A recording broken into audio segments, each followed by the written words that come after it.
साहित्यकार डॉक्टर सतीश जायसवाल का मनेंद्रगढ़ आगमन हुआ। एमसीबी जिला मुख्यालय में आज एक गरिमापूर्ण कार्यक्रम आयोजित किया गया, जिसमें प्रसिद्ध साहित्यकार और पत्रकार डॉक्टर सतीश जायसवाल का आगमन हुआ। इस अवसर पर डॉक्टर जायसवाल का भव्य स्वागत किया गया। डॉक्टर सतीश जायसवाल 40 वर्षों से अधिक समय से साहित्य के क्षेत्र में सक्रिय रूप से कार्यरत है और उनकी रचनाओं का व्यापक प्रभाव है। उनकी पुस्तकें छत्तीसगढ़ के स्कूलों में पढ़ाई जाती हैं, जिनमें से एक पुस्तक कक्षा 9वीं के पाठ्यक्रम में शामिल है। डॉक्टर जायसवाल को वनमाली सृजन के संस्थापक वसुंधरा से सम्मानित किया गया है, जो उनके साहित्यिक योगदान को दर्शाता है। वे भारतीय पत्रकारिता के क्षेत्र में प्रतिष्ठित the statesman award for rural reporting से 2 बार पुरस्कृत हुए हैं। डॉक्टर जायसवाल को अटल बिहारी वाजपेयी विश्वविद्यालय हिंदी साहित्य में उनके अतुलनीय योगदान के लिए डॉक्टर ऑफ फिलोसफी की मानद उपाधि से विभूषित किया है।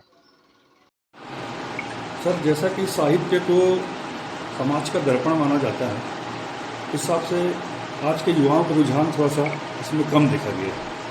तो क्या इसे पूर्णकालिक एक रोजगार के विकल्प में लोग नहीं देख पा रहे हैं, या क्या ऐसी समस्या है?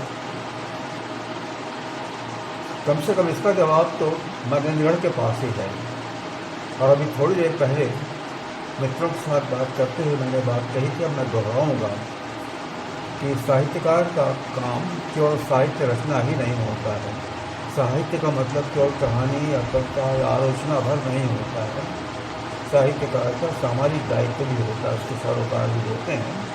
मनेंद्रगढ़ ने उसको बहुत अच्छे से निभाया है, और शायद मैं यहाँ बार बार अगर आता हूँ तो उसके पीछे एक वजह ये है कि मनेंद्रगढ़ ने साहित्य के साथ जो सामाजिक सरोकार होना चाहिए उसका निर्वाह बहुत खूबसूरती से एक साथ किया है।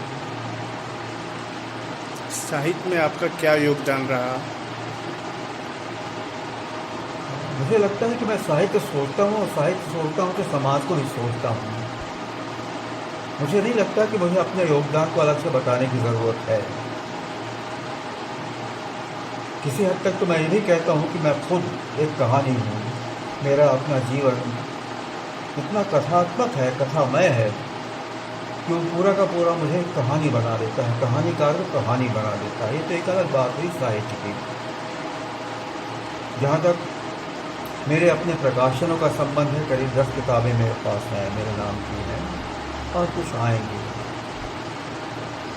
मुझे कैंसर हो गया था, और नॉर्मली ये होता है कि कैंसर के बाद लोग उम्मीद छोड़ देते हैं, लेकिन मैंने आकर बताया और घोषित भी किया और अपने मित्रों को आश्वस्त करता हूँ कि अब मेरे पास पक्के 10 सक्रिय साल हैं, जो रहकर मुझे काम करना है साहित्य के लिए, और साहित्य के साथ अपने सामाजिक सरोकार को भी पूरा करना है।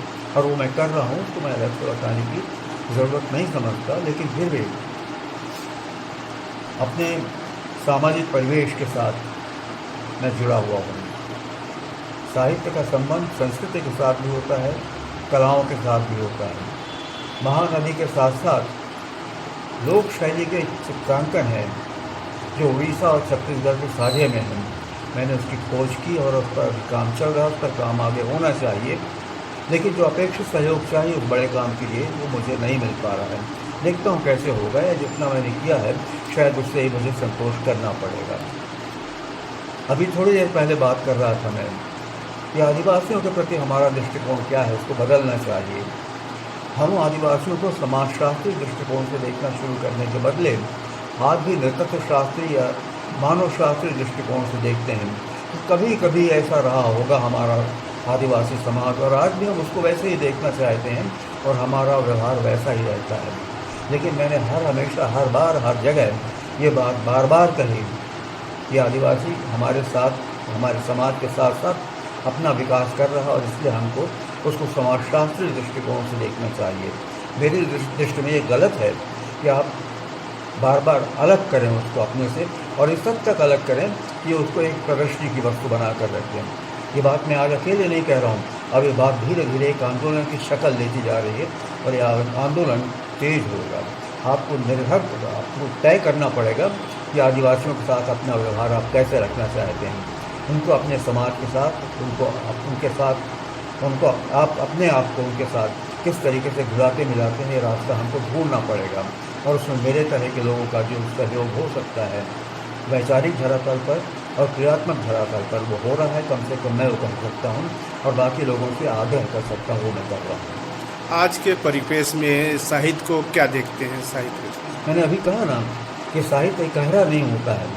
साहित्य अपने साथ समाज को लेकर चलता है, अपने समाज के प्रति जिम्मेदारी को लेकर चलता है, अपनी क्षेत्रीयता को लेकर चलता है, अपनी क्षेत्रीय पहचान को लेकर चलता है और इस बात के प्रति सचेत रहता है कि जिस समय क्षेत्रीय पहचान को लेकर चल रहा है वो क्षेत्रीयतावाद में न बदलने पाए, जो खतरा हमेशा होता है। और भाषा के साथ हमारे यहाँ कुछ इस तरीके का हो रहा है। छत्तीसगढ़ राज्य बनने के साथ भाषा की जो राजनीति हुई, मैं कम से कम आग्रह करता रहा अपने यहाँ के नेताओं से, अपने नीति निर्धारकों से कि साहित्य भाषा को राजनीति का विषय न बनाए, लेकिन एक अकेले मेरे बोलने से शायद कुछ नहीं हो पाया। इसका दुख है मुझे। एक अगर वो सामाजिक आंदोलन ले सके, विचारकों के बीच में एक विचार बन सके कि साहित्य को साहित्य के लिए भाषा को साहित्य के लिए रख दिया जाए और भाषा को राजनीति को अलग किया जाए, वो दुर्भाग्य से ऐसा नहीं हो पा रहा है। लेकिन फिर भी भाषा को राजनीति से अलग कर साहित्य के साथ जोड़कर देखना होगा हमें। कोई भी भाषा अपना श्रेष्ठतम रूप अपने रचनात्मक साहित्य में दिखाते हैं।